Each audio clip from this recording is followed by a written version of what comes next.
Hello students, welcome to Shweta Yadav Tutorials. Please like and subscribe my channel and hit bell icon for more updates. In this video, we will discuss about how the recombinant का मतलब जिसमें recombination हुआ है उस plasmid को कैसे हम select करेंगे, इस वीडियो में हम उसको डिस्कस करेंगे। इसके कौन कौन से मेथड्स हो सकते हैं, कौन कौन से एंटीबायोटिक रेजिस्टेंट जीन या सेलेक्टेबल मार्कर्स को यूज किया जाता है ट्रांसफॉर्मेंट विद रिकॉम्बिनेंट को सेलेक्ट करने के लिए। अब सबसे पहले बच्चों के दिमाग में क्वेश्चन आता है, what is transformant with recombinant और ट्रांसफॉर्मेंट विद नॉन रिकॉम्बिनेंट और नॉन ट्रांसफॉर्मेंट। तो जब हमने चैप्टर स्टार्ट किया था तो ये सारी चीजें हमने डिस्कस की थी कि ये ट्रांसफॉर्मेंट होता है, ये नॉन ट्रांसफॉर्मेंट होता है, ट्रांसफॉर्मेंट में ये रिकॉम्बिनेंट होता है एंड ट्रांसफॉर्मेंट में नॉन रिकॉम्बिनेंट होता है। तो ये सारा डिस्कशन हम रीडिस्कस करेंगे और यहाँ पे हम आज पढ़ेंगे selection of transformant with recombinant cell, यानी कि किसका सिलेक्शन करना है, ट्रांसफॉर्मेंट विद रिकॉम्बिनेंट का सिलेक्शन हमें करना है। अब एग्जैक्टली हम क्या करने जा रहे हैं उसकी छोटी सी थीम हम समझते हैं, राइट। तो सबसे पहले हम बात करेंगे, यहां पे हमने लिया हमारा डिजायर्ड डीएनए। अब डिजायर्ड डीएनए के लिए हमें पहले पूरा डीएनए लेना पड़ेगा। पूरा डीएनए का मतलब पूरा डीएनए फ्रैगमेंट, हमें बड़ा फ्रैगमेंट लेना पड़ेगा। तो ये हमने डीएनए लिया, इसको हमने आरई से कट कराया, रिस्ट्रिक्शन एंडोन्यूक्लियस से इसको कट कराया। ऑलराइट, रिस्ट्रिक्शन एंडोन्यूक्लियस में हमने इसको कट कराया बाम H1 से। किससे कट कराया, बाम H1 से, राइट। तो यहां पे हमने इसको कट कराया बाम H1 से। अब जब हम इसको बाम H1 से कट कराते हैं तो यहाँ पे बहुत सारी फ्रैगमेंट्स बन जाती हैं। ये बन गई बहुत सारी फ्रैगमेंट्स। अब इन फ्रैगमेंट में से मान लीजिए हमारा जो डिजायर्ड जीन है वो ये वाला है, हमारा जो डिजायर्ड जीन है वो ये वाला है। अब इस डिजायर्ड जीन को मिला के हमें यहाँ पे क्या बनाना पड़ेगा, रिकॉम्बिनेंट डीएनए बनाना पड़ेगा। रिकॉम्बिनेंट डीएनए बनाने के लिए हमें यहाँ पे किसका सिलेक्शन करना पड़ेगा, प्लाज्मिड वेक्टर का सिलेक्शन करना पड़ेगा। तो यहाँ पे प्लाज्मिड वेक्टर का सिलेक्शन किया गया। तो मान लीजिए ये है प्लाज्मिड वेक्टर, दो ले लेते हैं समझने के लिए। ये ले लिए प्लाज्मिड वेक्टर, यहाँ पे ये भी ले लिया प्लाज्मिड वेक्टर, राइट। अब इस प्लाज्मिड वेक्टर में दो सेलेक्टेबल मार्कर्स हैं, इस प्लाज्मिड वेक्टर में दो सेलेक्टेबल मार्कर हैं। यहां पे तो ये है एम्पिसिलिन रेजिस्टेंट, यहां पे भी एम्पिसिलिन रेजिस्टेंट, और एक और सेलेक्टेबल मार्कर जीन है जिसको हम कहते हैं टेट्रासाइक्लिन रेजिस्टेंट। ये है टेट्रासाइक्लिन रेजिस्टेंट, ये रहा टेट्रासाइक्लिन रेजिस्टेंट, राइट। अब इन दोनों प्लाज्मिड वेक्टर को, ये दोनों क्या हैं, प्लाज्मिड वेक्टर, राइट। इन दोनों प्लाज्मिड वेक्टर को आरई से कट कराएंगे, रिस्ट्रिक्शन एंडोन्यूक्लियस से कट कराएंगे। तो अगर हमने अपने डिजायर्ड जीन के लिए, डिजायर्ड डीएनए या डिजायर्ड जीन के लिए अगर बाम H1 आरई यूज किया है तो प्लाज्मिड को कट करने के लिए भी क्या यूज करेंगे, बाम H1। तो यहां पे भी क्या यूज किया जाएगा, बाम H1, राइट। अब जब बाम H1 कट करता है तो क्या बनाता है, स्टिकी एंड्स बनाता है। कैसे एंड्स बनाता है, स्टिकी एंड्स। तो यहां पे बनेंगे स्टिकी एंड्स, यहां बने स्टिकी एंड्स। अब एक बात ध्यान हमें रखनी है कि जब बाम H1 कट करता है तो बाम H1 को कट करने के लिए जो उसकी रिस्ट्रिक्शन साइट है वो कहां पे है, टेट्रासाइक्लिन रेजिस्टेंट जीन में, यानी कि यहाँ पे है इसकी रिस्ट्रिक्शन साइट, तो यहाँ पे कट लगाएगा बाम H1 और बाम H1 जैसे ही कट लगाएगा तो यहाँ पे बन जाएंगे स्टिकी एंड्स। क्या बन जाएंगे? Sticky ends. ये बन गए स्टिकी एंड्स। यहाँ पे भी बनेंगे, दूसरे वाले को भी आपने बाम H1 से कट किया है तो यहाँ पे भी बन जाएंगे स्टिकी एंड्स।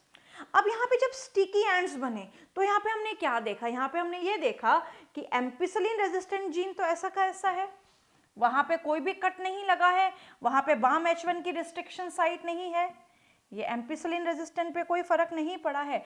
बट जो टेट्रासाइक्लिन वाला पार्ट था, ये जो टेट्रासाइक्लिन वाला पार्ट था, ये क्या हो गया है? टेट्रासाइक्लिन वाला रेजिस्टेंट जीन जो पार्ट है वो अलग हो गया है, यानी कि सेपरेट हो गया, वो जीन टूट गया। टूटा क्यों?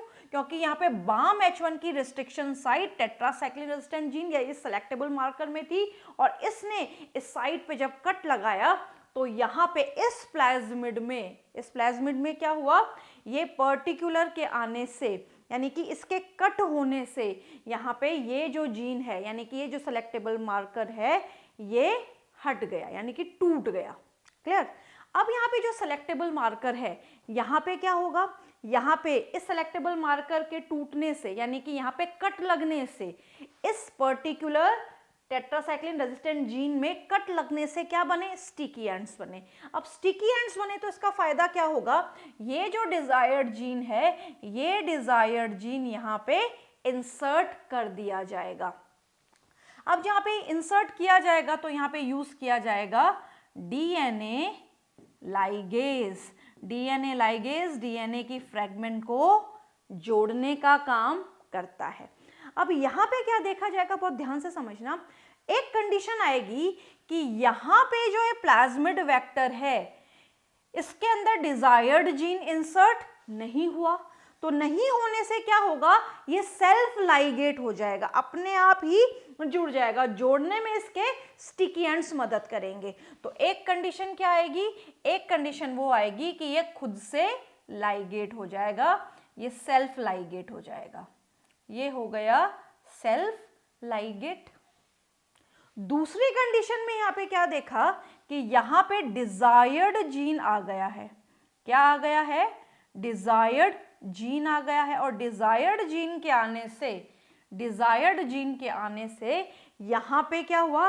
टेट्रासाइक्लिन रेजिस्टेंट पार्ट जो थी वो लॉस्ट हो गई, यानी कि यहाँ पे अब इस वाले प्लाज्मिड में टेट्रासाइक्लिन रेजिस्टेंट जीन की जो पार्ट थी वो खत्म हो गई। क्लियर? तो यहाँ पे क्या है? ये है ampicillin resistant part, ampicillin resistant part, यहाँ पे भी एम्पिसिलिन रेजिस्टेंट पार्ट। अब यहाँ पे इस वाले में क्या है? इस वाले में टेट्रासाइक्लिन रेजिस्टेंट पार है, बिल्कुल है, टेट्रासाइक्लिन रेजिस्टेंट पार है। यहाँ पे टेट्रासाइक्लिन रेजिस्टेंट पार खत्म हो गई क्योंकि यहाँ पे बीच में आ चुका है डिजायर्ड जीन। तो डिजायर्ड जीन या डिजायर्ड डीएनए के आने से, डिजायर्ड जीन के आने से प्लाज्मिड की कौन सी पार लॉस हो गई? टेट्रासाइक्लिन रेजिस्टेंट पार लॉस हो गई। अब सबसे पहले इनकी नेमिंग करते हैं। ये वाला जो खुद से लाइगेट हो गया, इसको हम कहेंगे, इसको क्या बोला जाएगा? इसको बोला जाएगा नॉन रिकॉम्बिनेंट। क्या बोला जाएगा? Non recombinant, right. जिसमें डिजायर्ड जीन आके अटैच हुई, ये वाली जीन जिसमें इंसर्ट हुई, इसको बोला जाएगा रिकॉम्बिनेंट। क्या बोला जाएगा? रिकॉम्बिनेंट। क्लियर? ये दोनों प्लाज्मिड है तो इनको नॉन रिकॉम्बिनेंट प्लाज्मिड या नॉन रिकॉम्बिनेंट डीएनए या इसको रिकॉम्बिनेंट डीएनए भी बोला जाता है या प्लाज्मिड भी बोला जाता है। अब एक और बात, ये जो प्लाज्मिड है, ये प्लाज्मिड कैसा है? Recombinant plasmid. ये प्लाज्मिड कैसा है? Recombinant plasmid. रिकॉम्बिनेंट क्यों? क्योंकि ये तो प्लाज्मिड वाला पार्ट है, यहां से लेके और यहां तक का ये प्लाज्मिड वाला पार्ट है, बट इसके बीच में यहां पे एक फॉरेन डीएनए पार्ट अटैच हो गया, इंसर्ट हो गया, insertion of the foreign gene. क्या हुआ यहाँ पे? Insertion of the foreign gene. अब जब insertion of the foreign gene हुआ तो ये जो प्लाज्मिड बना इसको हम क्या बोलेंगे? Recombinant plasmid. अब एक बात बहुत ध्यान से समझना, एक बात बहुत ध्यान से समझना, क्या बात है कि यहाँ पे क्या इंसर्ट हुआ? यहाँ पे इंसर्ट हुआ है फॉरेन जीन या फॉरेन डीएनए। फॉरेन डीएनए यहाँ पे आके इंसर्ट हुआ है। फॉरेन डीएनए यानी कि डिजायर्ड जीन या फॉरेन डीएनए हम लिख लेते हैं यहाँ पे, foreign DNA, right. Foreign DNA यहाँ पे आके इंसर्ट हो गया, ठीक है, बाहर से कोई आके जुड़ गया। अब जब बाहर से कोई आके जुड़ा तो यहाँ पे हमने क्या देखा कि जो टेट्रासाइक्लिन रेजिस्टेंट पार थी ये लॉस हो गई। क्या लॉस हो गई? टेट्रासाइक्लिन रेजिस्टेंट पार लॉस हो गई। अगर एम्पिसिलिन रेजिस्टेंट जीन में आके अटैच होता या इसको कट करके, यहाँ पे कोई एंडोन्यूक्लियस इसको कट करता और यहाँ पे इस जगह अगर कौन जुड़ता? फॉरेन डीएनए जुड़ता, तो एम्पिसिलिन रेजिस्टेंट पार लॉस हो जाती। क्लियर? तो अगर किसी फॉरेन डीएनए के आने से एंटीबायोटिक रेजिस्टेंट जीन की पावर लॉस होती है तो ऐसे इनएक्टिवेशन को बोला जाता है इंसर्शनल इनएक्टिवेशन। क्या बोला जाता है? Insertional inactivation. इनएक्टिवेशन यहाँ पे किसका हुआ?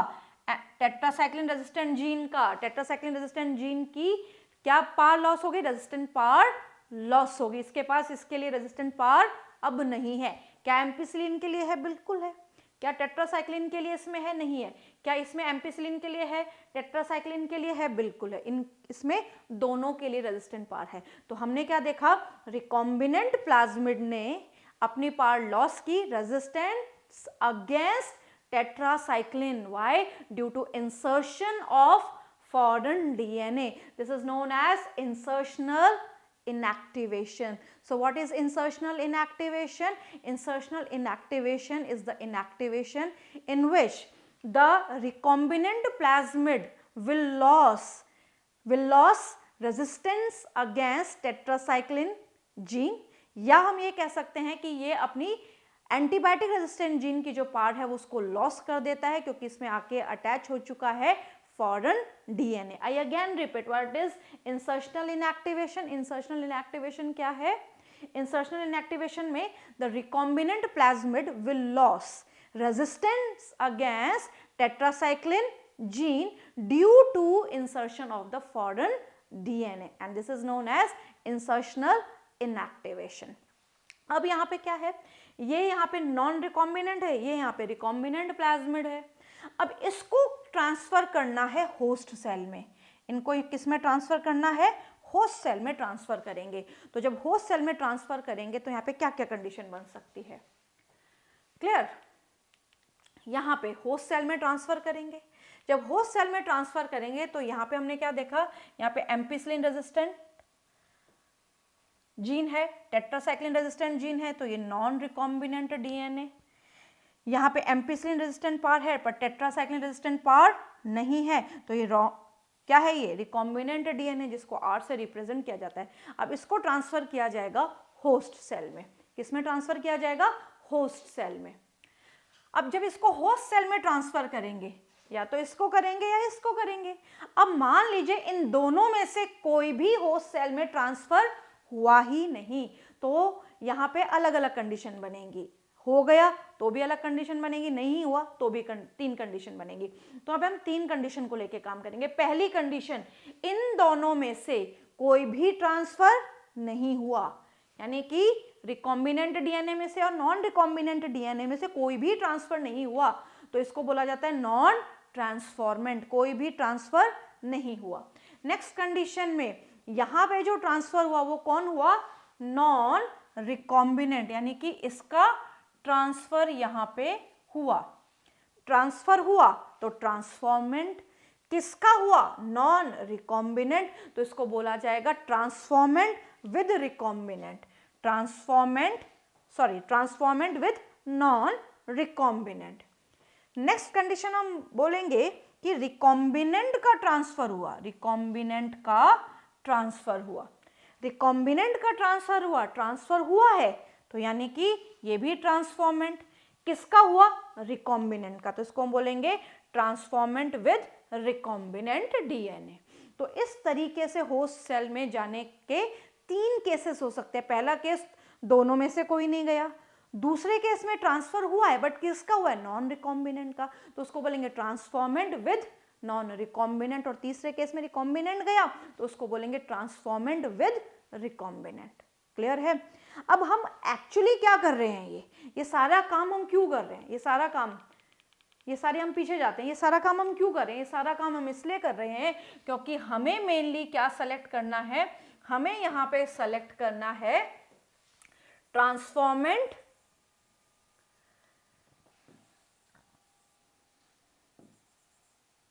हमें यहाँ पे सेलेक्ट करना है ट्रांसफॉर्मेंट विद रिकॉम्बिनेंट, और इसके सिलेक्शन के लिए हम क्या यूज कर रहे हैं, 2 एंटीबायोटिक रेजिस्टेंट जीन का सिलेक्शन करें, यानी कि हम 2 एंटीबायोटिक रेजिस्टेंट जीन यूज कर रहे हैं, कौन कौन सी, एम्पिसिलिन और टेट्रासाइक्लिन।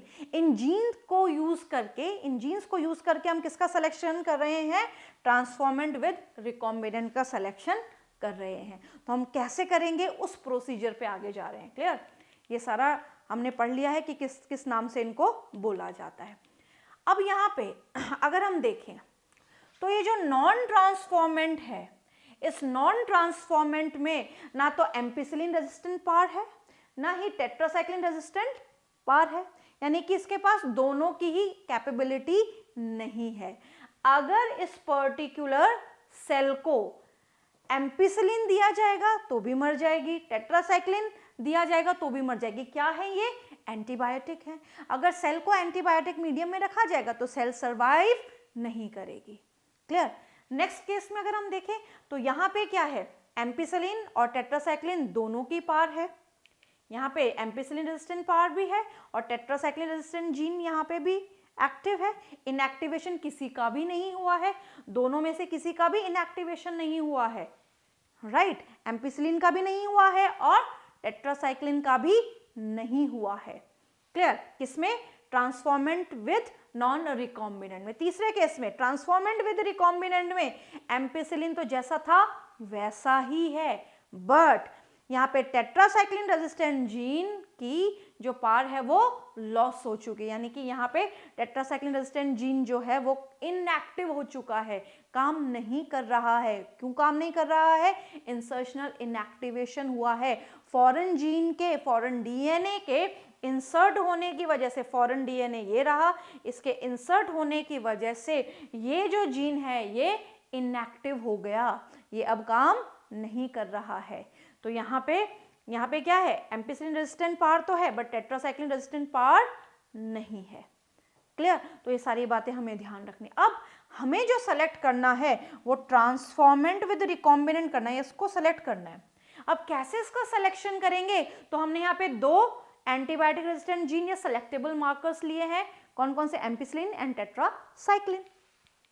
अब हम क्या करेंगे, अब इन पर्टिकुलर सेल्स को, ये 3 सेल्स हैं, 3 टाइप की सेल्स हैं, कौन कौन सी, non transformant, transformant with non recombinant and transformant with recombinant. हमने यहाँ लिखा हुआ है कि किसके पास किसकी रेजिस्टेंट पार है, किसकी नहीं है। अब यहाँ पे हम क्या करेंगे, सिलेक्शन करेंगे किसका, टीआर का, यहाँ टीआर मतलब ट्रांसफॉर्मेंट विद रिकॉम्बिनेंट का सिलेक्शन हम यहाँ पे करेंगे।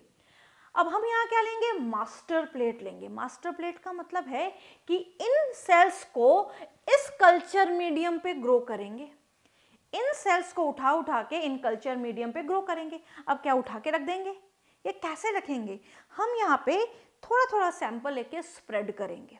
थोड़ा सैंपल लेके जब इस मास्टर प्लेट पे स्प्रेड किया जाता है और ये देखा जाता है कि इस मास्टर प्लेट पे कोई भी एंटीबायोटिक प्रेजेंट नहीं है, अब कोई भी एंटीबायोटिक प्रेजेंट नहीं है तो ये जो तीनों टाइप के सेल्स हैं, ये जो तीनों टाइप के बैक्टीरिया हैं, ये बैक्टीरिया में तो ट्रांसफर किया है, तो ये तीनों टाइप के जो बैक्टीरियम है ये ग्रो करेंगे कल्चर मीडियम पे, जहां पे एंटीबायोटिक एब्सेंट है वहां पे ये तीनों बैक्टीरियम ग्रो करेंगे।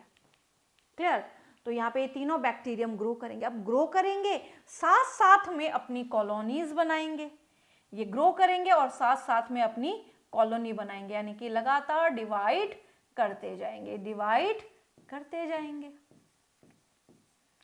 अब यहाँ पे हमने क्या देखा, यहाँ पे एंटीबायोटिक एब्सेंट है, एंटीबायोटिक प्रेजेंट नहीं है। तो यहाँ पे तीनों टाइप की ई कोलाई या बैक्टीरियम ग्रो करेंगी और अपने नंबर को बढ़ाएंगी, अपनी संख्या को बढ़ाएंगी। अब कैसे पता चलेगा कि इसमें से कौन सा ट्रांसफॉर्मेंट है, कौन सा नॉन ट्रांसफॉर्मेंट है और कौन सा रिकॉम्बिनेंट वाला है, कौन सा नॉन रिकॉम्बिनेंट वाला है, कैसे पता करेंगे? तो इसको पता करने के लिए मास्टर प्लेट के जैसी, इसी के जैसी रेप्लिका बनाई जाती है, रेप्लिका प्लेट बनाई जाती हैं जिसमें सेम कल्चर मीडियम होता है। कल्चर मीडियम में ग्रो कराने का मतलब क्या है कि जो सेल्स है कल्चर मीडियम से न्यूट्रिशन लेंगी और सेल्स मल्टीप्लाई करेंगी। तो यहाँ पे रेप्लिका प्लेट बनाया जाता है। ये 2 रेप्लिका प्लेट यहाँ पे बनाई जाती हैं। अब यहाँ पे एक रेप्लिका प्लेट में जो मीडियम है उसमें एम्पिसिलिन है और दूसरी रेप्लिका प्लेट में टेट्रासाइक्लिन है। एक रेप्लिका प्लेट में एम्पिसिलिन एंटीबायोटिक है, दूसरे वाले में टेट्रासाइक्लिन एंटीबायोटिक है। कल्चर मीडियम में ही एंटीबायोटिक इंट्रोड्यूस किया है। अब क्या करेंगे? अब यहाँ पे रेप्लिका प्लेट तो हमने बना ली। अब इस रेप्लिका प्लेट में हम क्या करेंगे, यहाँ पे इसके ऊपर एक छोटा सा कपड़ा या कॉटन रखेंगे और कॉटन रखने के बाद बहुत ही हल्के हाथ से उस कॉटन को हटा लेंगे और सेम कॉटन यहाँ पे प्रेस करके, हल्का सा प्रेस करके रख देंगे दोनों जगह। कॉटन हल्का सा प्रेस करके यहाँ पे रख देंगे, यहाँ पे भी और यहाँ पे भी। तो जो कॉलोनी यहाँ पे है उनमें से कुछ सेल्स यहाँ पे आएंगी और कुछ सेल्स यहाँ पे आएंगी। मतलब इसकी ये सेल यहाँ पे आएगी, इसकी भी आएगी और इसकी भी आएगी। वैसे ही इसमें इसकी भी आएगी और इन दोनों की भी आएगी, यानी कि ऐसे का ऐसा सेल यहाँ पे आ जाएंगी। अब हमें क्या देखना है एक्सपेरिमेंटली कि यहाँ पे ये सेल्स आ गई, ये सेल्स आ गई, बैक्टीरियाज आ गए, दूसरे में भी बैक्टीरियाज आ गए। चलिए अब हमें यहाँ पे ये देखना है कि यहाँ पे नॉन ट्रांसफॉर्मेंट कौन सा है, ट्रांसफॉर्मेंट कौन सा। पहले तो ये देख लें कि नॉन ट्रांसफॉर्मेंट कौन सा है और ट्रांसफॉर्मेंट कौन सा है। उसके बाद में ट्रांसफॉर्मेंट में देख लेंगे कि रिकॉम्बिनेंट और नॉन रिकॉम्बिनेंट कौन सा है। तो सबसे पहले एम्पिसिलिन कंटेनिंग मीडियम पे कौन सा ग्रो करेगा, कौन सा ग्रो नहीं करेगा।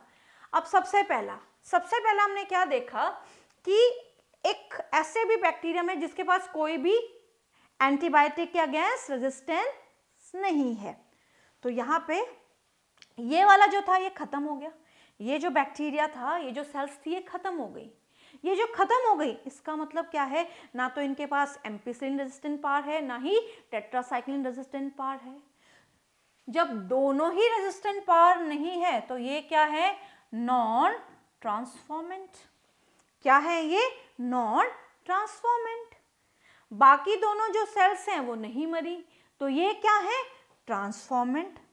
ये क्या है, ट्रांसफॉर्मेंट। क्यों नहीं मरी, क्योंकि अगर हम इसमें देखें तो यहाँ पे इसके पास मीडियम कौन सा, एम्पिसिलिन कंटेनिंग मीडियम। तो यहाँ पे एम्पिसिलिन रेजिस्टेंट पार है तो खत्म नहीं होगी, यहाँ पे भी एम्पिसिलिन रेजिस्टेंट पार है तो दूसरी भी सेल खत्म नहीं होगी, यानी कि दोनों सेल्स जो हैं वो एज इट इज रहेंगी, ग्रो करेंगी इस मीडियम को लेके और मल्टीप्लाई भी करेंगी। क्लियर।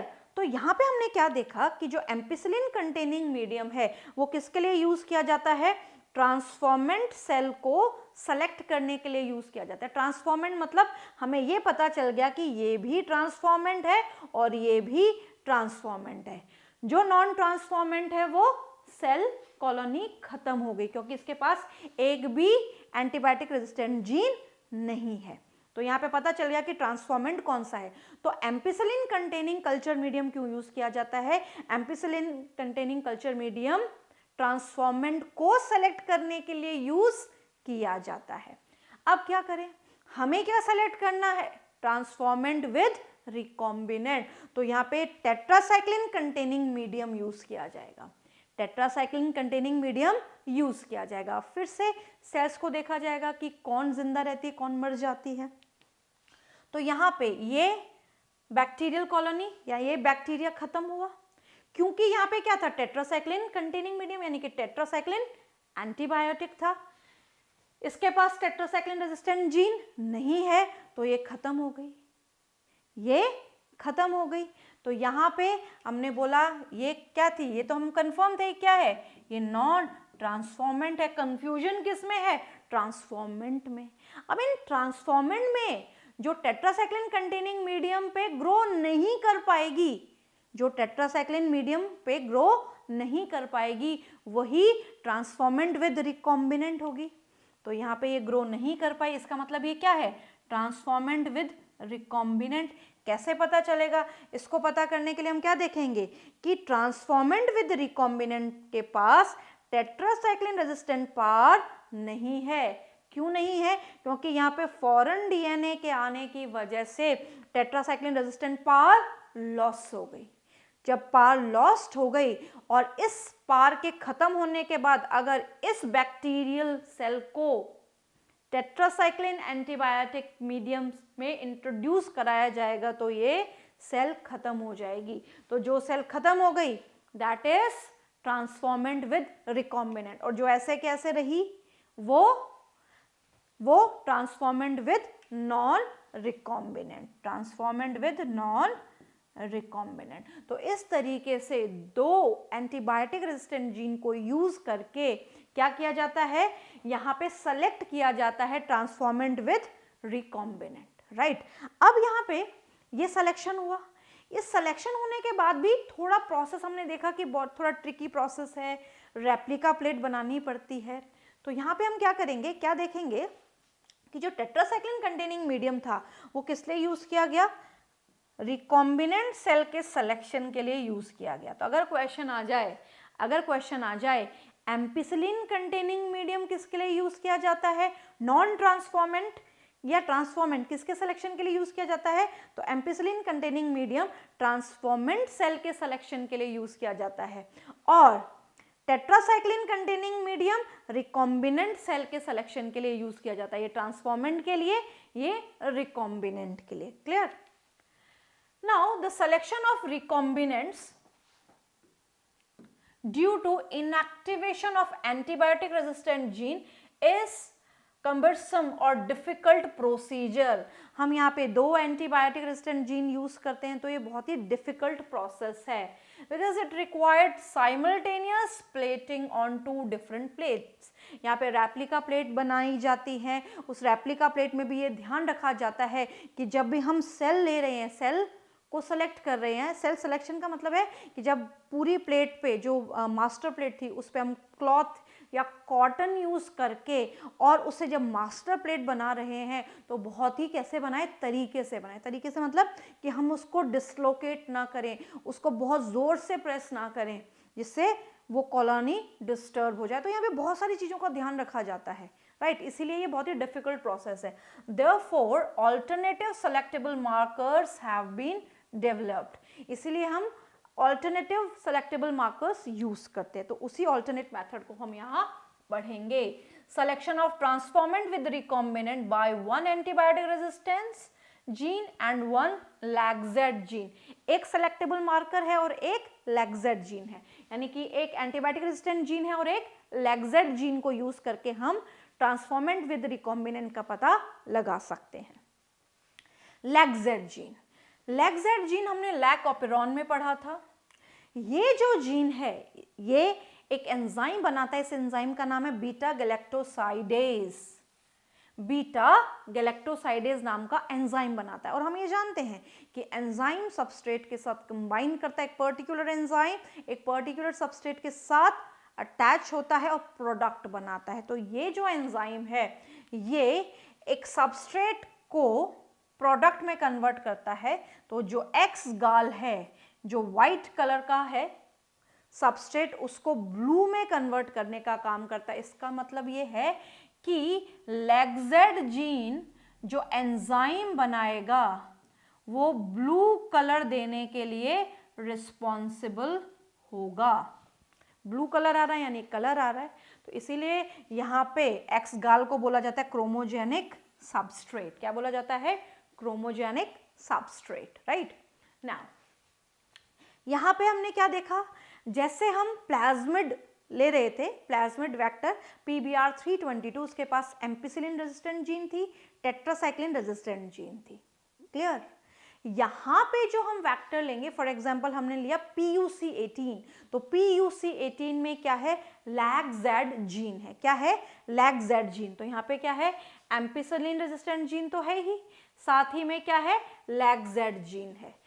प्रोसेस बिल्कुल सेम है। प्रोसेस सेम कैसे है, यहाँ पे हम डीएनए लेंगे, डीएनए को हम RE से कट करेंगे, कट करने के बाद यहाँ पे हमारे पास बहुत सारे डीएनए के फ्रेगमेंट आएंगे और यहाँ पे हम डिजायर्ड डीएनए या डिजायर्ड जीन को सेलेक्ट करेंगे। इसी के साथ साथ हम यहाँ पे जो PUC18 वेक्टर ले रहे हैं, PUC18 वेक्टर, ये रहा PUC18, इसको भी हम एक पर्टिकुलर RE से कट कराएंगे, पर्टिकुलर RE से कट करेंगे। जिस RE से हम इस डीएनए को कट करेंगे उसी से ही इस PUC18 वेक्टर को भी कट कराएंगे, दोनों को सेम कराएंगे, अलग अलग से नहीं करा सकते। जब एंड्स बनेंगे तो स्टिकी एंड्स बनेंगे, और स्टिकी एंड्स बनने के बाद हमने क्या समझा है, स्टिकी एंड्स बनने के बाद दो प्रकार की संभावनाएं रह सकती है। एक वो कंडीशन जब वेक्टर खुद से ही जुड़ जाए, सेल्फ लाइगेट हो जाए, जिसमें डिजायर्ड जीन नहीं आए, वो कहलाता है नॉन रिकॉम्बिनेंट डीएनए। तो ये नॉन रिकॉम्बिनेंट डीएनए, और जिसमें आ चुका है डिजायर्ड जीन, जिसमें आ चुका है डिजायर्ड जीन या डिजायर्ड डीएनए, जिसमें डिजायर्ड डीएनए इंसर्ट हो चुका है, उसको हम कहते हैं रिकॉम्बिनेंट डीएनए। अब यहाँ पे इस वेक्टर में जो डिजायर्ड जीन आया वो किस साइड पे है, लैग-Z जीन की साइड पे, यानी कि लैग-Z जीन में यहाँ पे कट लगा और इसमें डिजायर्ड जीन आके इंसर्ट हो गया।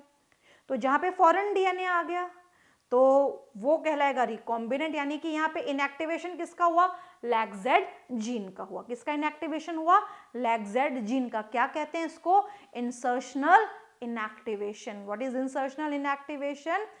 In the recombinant plasmid, there is loss of antibiotic resistant gene part, यानी कि antibiotic resistant gene की जो पार होती है उनमें लॉस हो जाती है, क्लियर, क्योंकि यहाँ पे फॉरेन डीएनए आके अटैच हो जाता है। अब यहाँ पे इसको होस्ट में ट्रांसफर करेंगे। होस्ट में जब ट्रांसफर करेंगे तो हमारे पास तीन कंडीशन है, सेम वही प्रोसेस है। पहला, जब ट्रांसफर हुआ ही नहीं, नॉन ट्रांसफॉर्मेंट। ट्रांसफर हुआ किसका, नॉन रिकॉम्बिनेंट का। ट्रांसफर हुआ किसका, नॉन रिकॉम्बिनेंट का, तो हम क्या बोलेंगे इसको, ट्रांसफॉर्मेंट विद नॉन रिकॉम्बिनेंट। और तीसरा, ट्रांसफॉर्मेंट विद रिकॉम्बिनेंट। तो यहाँ पे फिर से सेम तीन कंडीशन। अब हमें किसका सिलेक्शन करना है, हमें सिलेक्शन करना है ट्रांसफॉर्मेंट विद रिकॉम्बिनेंट का। इसका सिलेक्शन हमें करना है। इसके सिलेक्शन के लिए हम क्या यूज करेंगे, इसके सिलेक्शन के लिए हम एक एंटीबायोटिक रेजिस्टेंट जीन यूज करेंगे और एक लैग-Z जीन यूज करेंगे। चलिए, अब हमने क्या देखा कि इसके पास जहाँ पे ट्रांसफॉर्म हुआ ही नहीं, ट्रांसफर हुआ ही नहीं है, तो इसके पास एम्पिसिलिन रेजिस्टेंट पार भी नहीं है और लैग-Z जीन भी नहीं है। सेकेंड वाले के पास दोनों एम्पिसिलिन रेजिस्टेंट पार भी है और लैग-Z जीन भी है। और थर्ड केस में एम्पिसिलिन रेजिस्टेंट पार है, लैग-Z जीन नहीं है, क्लियर। तो ये तीन अलग अलग कंडीशन है। अब इस तीन अलग अलग कंडीशन में हम यहाँ पे सेलेक्ट करेंगे TR को, ट्रांसफॉर्मेंट विद रिकॉम्बिनेंट को। तो यहाँ पे हम क्या करेंगे, यहाँ पे हम एक एम्पिसिलिन कंटेनिंग मीडियम, एक ही प्लेट बनाएंगे। एक ही प्लेट में जो एंटीबायोटिक है वो कौन सी है, एम्पिसिलिन, यानी कि जो प्लेट ली है उसमें केवल एक ही एंटीबायोटिक है, ampicillin resistant part, ampicillin antibiotic, not resistant part, right. तो इसमें कौन सा एंटीबायोटिक है, एम्पिसिलिन। अब क्या करेंगे, अब यहाँ पे तीनों टाइप की सेल ले लेंगे, तीनों टाइप की सेल, क्लियर, तीनों टाइप की सेल ले ली। अब ये जो तीनों टाइप की सेल ले ली तो हमने क्या देखा, पहली वाली जो नॉन ट्रांसफॉर्मेंट है वो एम्पिसिलिन कंटेनिंग मीडियम पे ग्रो नहीं करेगी, ये एम्पिसिलिन रेजिस्टेंट मीडियम पे ग्रो नहीं करेगी क्योंकि उसके पास कोई भी ऐसा जीन नहीं है जो रेजिस्टेंस शो करे। नेक्स्ट केस आएगा जिसमें हमें ब्लू कलर दिखाई देगा और एक में हमें दिखाई देगा वाइट कलर। यहाँ पे हम इसको वाइट कलर से बना देते हैं, ये आ गया वाइट कलर। ये हमें प्रॉपर ये पूरा प्रोसेस प्रॉपर हमें दिखाई देता है, ये कलर्स हमें दिखाई देते हैं। अब ध्यान रखना, ब्लू कलर कहाँ पे आएगा? जहाँ पे लेगजेड जीन होगी, क्योंकि लेगजेड जीन बीटा गैलेक्टोसाइडेज बनाती है और वही एक्सगाल को ब्लू कलर में कन्वर्ट करता है। तो यहाँ पे ब्लू कलर का मतलब क्या है कि यहाँ पे क्या है? लेगजेड जीन है। जहाँ पे लेगजेड जीन है तो वो क्या होगा? वो होगा ट्रांसफॉर्मेंट विद नॉन रिकॉम्बिनेंट। तो ये क्या है? Transformant with non recombinant. ये क्या था? Non transformant. और जहां पे व्हाइट कलर है यानी कि लेगजेड जीन नहीं है, ये इनएक्टिव हो चुकी है तो सही, बट इनएक्टिव हो चुकी है, काम की नहीं है, क्योंकि इसमें फॉरेन डीएनए आके इंसर्ट हो गया। तो वहां पे क्या है? Blue colour. तो वहां पे क्या है? White colour. तो व्हाइट कलर का मतलब क्या है कि यहाँ पे क्या है? यहाँ पे ये जो सेल है ये कहलाएगी ट्रांसफॉर्मेंट विद रिकॉम्बिनेंट। तो ये बहुत ही इजी प्रोसेस था। इसमें हमने एक एंटीबायोटिक रेजिस्टेंट जीन यूज किया और एक हमने यूज किया लेगजेड जीन, और इसकी मदद से हमने क्या सेलेक्ट किया? इसकी मदद से हमने सेलेक्ट किया ट्रांसफॉर्मेंट विद रिकॉम्बिनेंट। तो यहाँ पे ये जो मेथड है इसमें हमने क्या यूज किया? इसमें हमने यूज किया डिफरेंट टाइप के एंटीबायोटिक रेजिस्टेंट जीन या सेलेक्टेबल मार्कर या लेगजेड जीन, जिससे हम ट्रांसफॉर्मेंट विद रिकॉम्बिनेंट को सेलेक्ट कर सकें।